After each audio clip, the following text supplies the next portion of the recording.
Hello, everybody, from St. Thomas, U.S. Virgin Islands.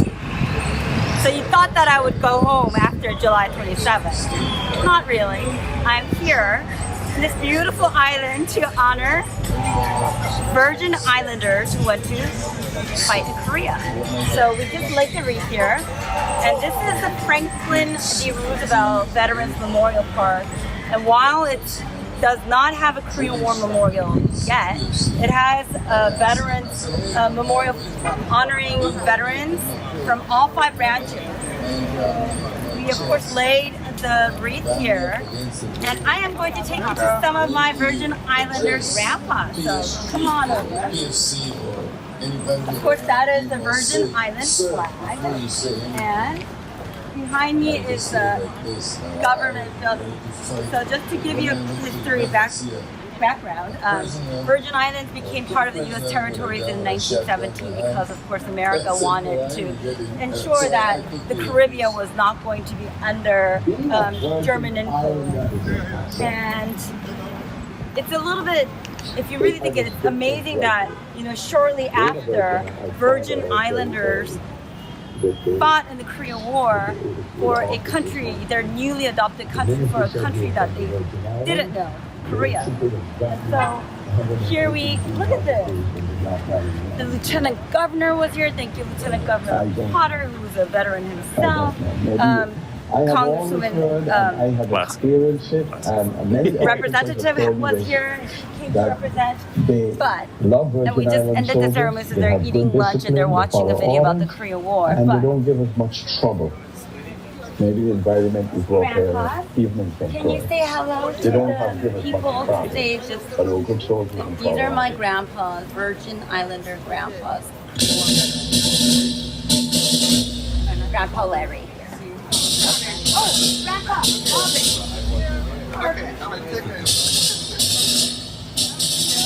well, this is but.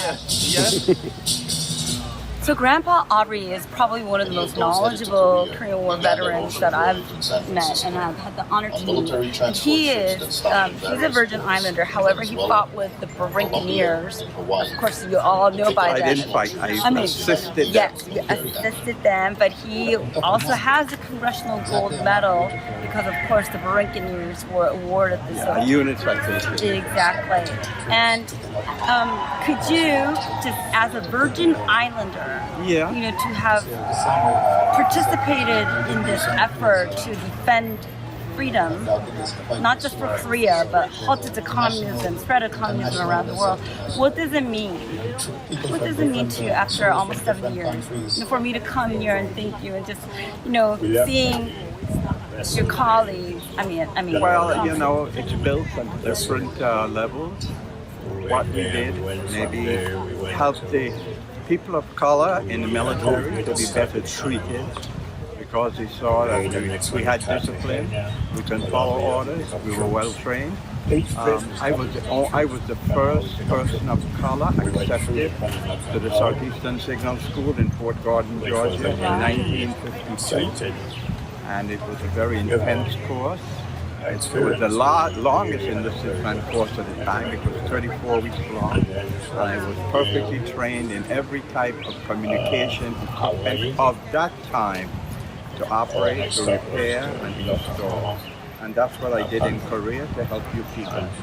I'm not surprised because he is extremely intelligent, and I'm really serious. I'm just blessed. No, but Heavenly Father has blessed me so much. You are blessed with intelligence, and so thank you for making it, coming here, not, just today, but to share with me the stories so that I could pass it on and share with other people and so that your legacy is not forgotten. Yeah, I always try to remember those who were there with me and who have fallen that didn't come home, and those who came home and were disregarded and never helped and just fell by the sidelines. Many of my friends and Skylar Martin, Babson Rapson, nobody helped them now in no uncertain terms. I suppose that's the cruelty of war. I was blessed. I never killed anyone. I was trained. I helped my fellow men as much as I could, and I loved the military. I loved it. I was drafted, and then I re-enlisted for 3 years, That's amazing. and it made my life great. That's amazing. I will never say anything about the military. Well, Some people, have different ideas. Some people had probably difficult times than I did, but I survived it. I have a grandson who's in the Marines right now. wow. And I told him, if he's going to be successful, he must listen, learn, and improvise, and at times he must become a chameleon. That's a very good advice, everybody. But I just want to stop here and say that he mentioned those who didn't come home like he did, and that is 78. Okay. But those who came home Yeah. and were never treated well, Oh, many. we just learned today. I learned today that 700 and almost 90 went from Virgin Islands. Yeah. In 1950, the population here was 26,700. That's like, Now remember, this is from the 3 Virgin Islands. They came from, not only St. oh Thomas. yeah, 3 islands. St. Thomas, St. Croix, and St. John. And so I'll be in St. Croix. I think the most that actually never came home were from St. Croix. I'll be Again, going to- they use them as cannon fodder. You know what that phrase means? What does that mean? Cannon fodder is when a leader in the military just wants, he needs someone to die to protect more people. Oh, And they do that quite often. That's what they did with the 65th Infantry. That's what MacArthur did with the 65th. He used it as a blocking unit, and without just sacrificing them to save maybe the more majority at the time because of Puerto Rico. These are things that people never talk about. and I do want to just say that that is why war is something Senseless.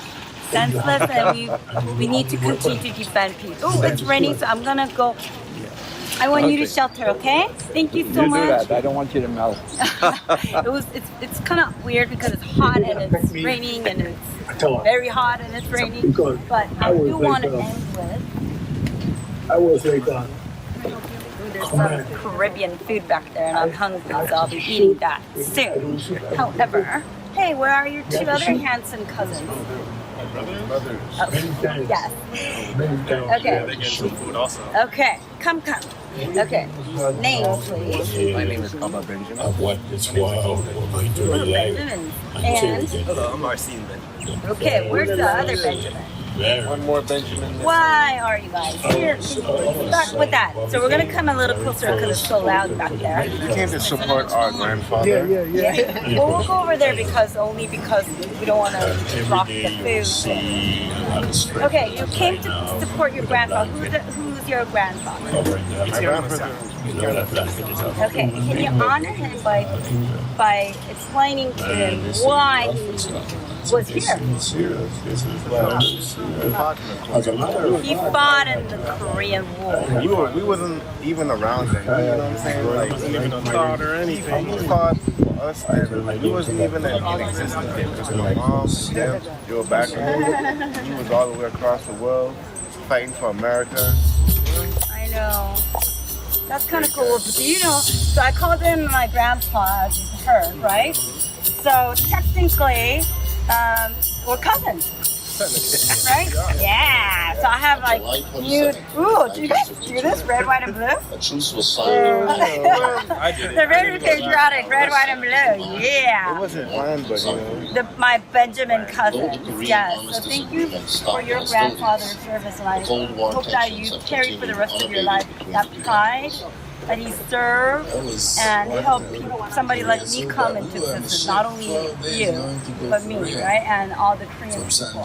And we're very grateful for your grandfather's service. So I would be remiss if we didn't show you Mr. Benjamin. So I'm going to take you to it. I think that was at 27. He doesn't know I'm coming. July. Yeah, 1953. It's really cool That because ship his listed entire the family all the rolled troops. with We had him to honor 2,500 troops on that ship. And the ship leaned to the left. Let's go. That one's next to the pier. And goes, glad they ain't going to Korea. They don't want to go up there. I Come wanted to and go. wave. I said, oh, this train, Come this way. they'll train you. There you go. I never did make it up there. Sorry to disturb you while you're eating, but I wanted everybody to see your handsome face because your grandsons just talked about your service in the war and how proud they are.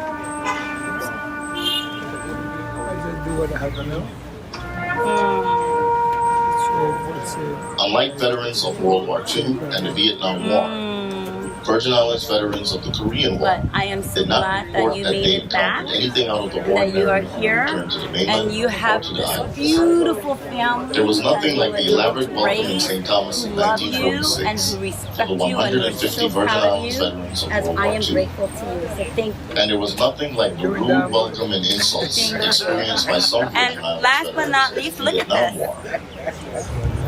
War. Proudly we serve Virgin Islands veterans of the Korean War. Isn't that awesome? So Upon I their just return to would the like to islands, say, the veterans' first concern was to I'm find gonna work. go this way. In some cases, they were able to make use of skills I would they like learned in to the military to get employment as engineers. Show everybody Some relocated to the mainland to find work. and give a shout out to our commander from the American Legion Post 90. Fearless leader. She called the lieutenant governor her younger brother. I said, oh my God, I thought you were his younger sister. She looks really good. I'm going to later ask her for her secret, how to keep young. But I think it's all... Stay happy. Stay happy. I think so too. And I'm staying grateful and happy. Yeah, I'm just so grateful to be here. That Alpine Security, St. Charles giving shout out over there. I'm just so proud that you have organized and brought all of us here together on this day so that we could remember the forgotten war and to honor the veterans who are sometimes too often not honored and thanked enough. So again, it was to my surprise, I learned that there were more veterans in Virgin Islands.